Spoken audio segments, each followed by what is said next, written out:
Ningekuwa na taaluma ya saikolojia pengine ningewatafsiri kwa muonekano, lakini kwa sababu kazi yangu ni kuhabarisha, watazame hawa ni nyota wa kikosi cha RS Berkane kutoka kule nchini Morocco. Sijui maumbo na nyuso zao zitakuwa zinatafsiri nini kwa kile kinachoonekana na kile wanachokiamini kwenye mioyo yao, lakini tunachoamini ni kwamba maandalizi yao kuelekea fainali ya kombe la shirikisho barani Afrika, licha ya yote, hapa wanakwenda kuhitimisha yale mazoezi ya kikanuni. Karibu tena katika dimba la New Amani Complex hapa visiwani Zanzibar. Hawa hapa wakilishi wa nchi ya Morocco wako hapa tena kumenyana dhidi ya wakilishi wa Jamhuri ya Muungano wa Tanzania, Lunyasi Wekundu wa Msimbazi Simba. Yawezekana magoli mawili waliyopata kule katika uwanja wa Manispaa ya Berkane yakawa hayawatoshi kuona namna gani ambavyo wanaweza kutawazwa kuwa machampioni. Lakini sasa wamewasili kwenye ardhi tukufu ya Zanzibar.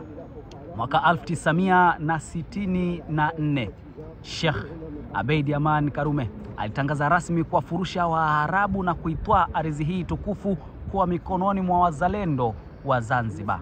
Wamekuja Waarabu wengine. Safari hii wanakwenda kukutana si na serikali ya mapinduzi ya Zanzibar, bali wanakwenda kukutana na mdomo mkali wa simba.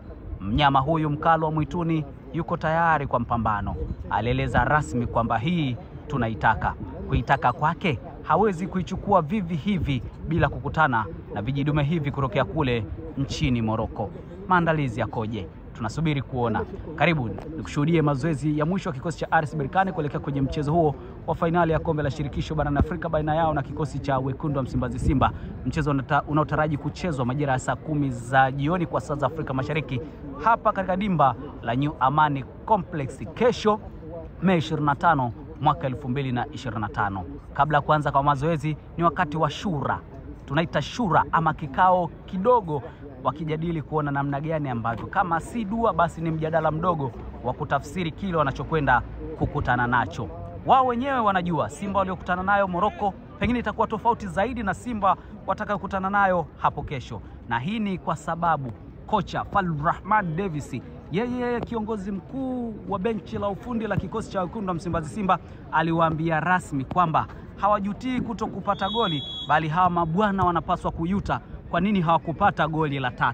Tafsiri ya kauli hiyo itakwenda kuonekana hapo kesho katika dimba hili la New Amani Complex. Usisahau kwamba Lunyasi mpaka wanaingia katika hatua ya fainali, goli la Jean Shazia huwa katika uwanja huu ndio ambao liliwapeleka fainali. Sasa wako hapa tena kwenye kampeni si ya kusonga mbele bali ya kuhitimisha mashindano, na hitimisho lenyewe ni la kuona namna gani ambavyo wanabakisha kombe katika ardhi ya Jamhuri ya Muungano wa Tanzania. Jukumu wanalo wao Wekundu wa Msimbazi Simba, lakini haya ni maandalizi ya mwisho wa mpinzani wao RS Berkane kuelekea kwenye mchezo wa hapo kesho.